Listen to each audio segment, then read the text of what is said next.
Halo guys, balik lagi di channel gue NDGVD. Kali ini kita akan mereview Elicit chapter 304 ya. Yang dimana di sini pertarungan Kaidan dan Gestella selesai begitu saja. Sebenarnya sih nggak bisa dibilang pertarung juga ya. Karena gue lihat pertarungannya cuman kayak sekilas aja. Kenapa gue bilang begitu?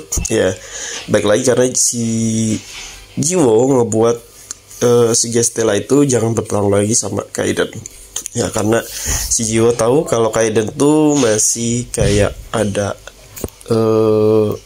luka di pertarungan terakhir. Kalau kalian lihat sendiri, apalagi kita kan belum melihat nih munculnya beberapa anggota atau grup frame lagi, yang dimana waktu chapter beberapa tuh dia udah mulai bersiap-siap untuk membunuh si Kaidan. Nah makanya di sini bisa gawat kalau Kaidan sampai terluka lagi guys. Meskipun ada Pluto, ada Catherine, mereka kan bukan tipe yang ya mungkin ada kayak Pluto, tapi kan satu orang aja belum tentu bisa ngalahin berapa peringkat, karena yang dilawan ini peringkat salah satu 10 peringkat guys yang di dunia ya, sedangkan Pluto itu masih di bawah 10 peringkat, dan Catherine pun juga sama. Apalagi Catherine bukan tipe penyerang ya, lebih ke pendukung, support atau penyembuhan lah dia itu.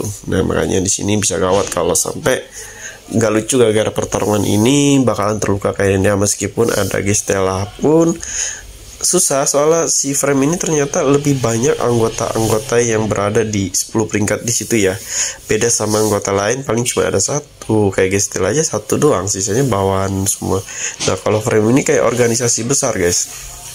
Meskipun kita belum tahu nih organisasi yang nomor 1 peringkatnya itu sebesar apa sama nomor 2 dan 3 ya, kita akan lihat nanti. Nah di sini bisa kelihatan ya masih ada salah paham, dan author penulisnya pun masih kayak bikin suatu kejadian yang dimana si Gestella dan Kaidan pun belum ada sisi atau solusi untuk menemukan masalahnya masing-masing.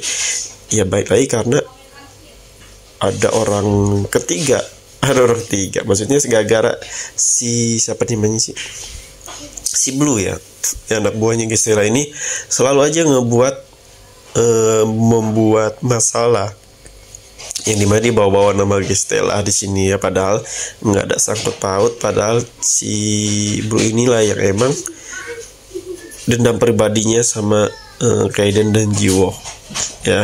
Untungnya masih kayak muncul ya Gestella, meskipun pada akhirnya Gestella masih kayak ngedukung atau support anak buahnya ya, mungkin harga diri ya, karena kan itu kan kayak muridnya atau anak buahnya.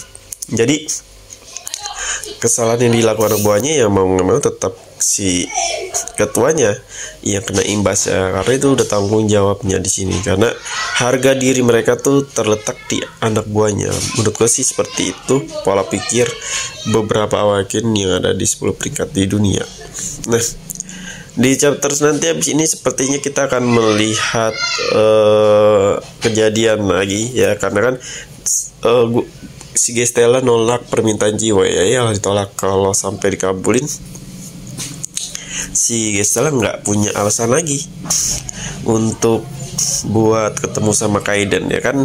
Kalau gara-gara ini kan dia sering ketemu mulu nih ya. Sebenarnya ada bagus ada buruknya juga sih. Di sisi lain bagusnya ya karena Gestella bisa ngeliat Kaidan terus, sedangkan di sisi buruknya ya ini banyak kesalahpahaman yang bakalan nanti dijelasin agak susah, makin dalam, makin besar kesalahpahamannya itu guys. Nah di sini si Blue pun udah keluar ya dari organisasi Gestella atau ranahnya Gestella. Kita nggak tahu apakah si Blue ini bakal cari masalah lagi, tapi sepertinya meskipun nanti nyari masalah sama Jiwa pun Gestella udah nggak ikut campur guys ya. Sekarang sebelumnya kan si Gestella masih ikut campur tuh pas si Kaidan mau ngebunuh si Blue ya pakai listriknya. Nah untuk dihalangin sama si Gestella. Tapi untuk saat ini kalau dia bikin masalahnya sepertinya nggak akan kayak bikin bikin biang kerok lah. Mau amat ibaratnya Gestella udah bukan lagi anak buahnya dia. Nah, dan sedangkan Bull itu kalau menurut gue ada 2 kemungkinan dia bisa gabung ke anggota Frame demi balas dendam sama Jiwo dan Kaiden ya.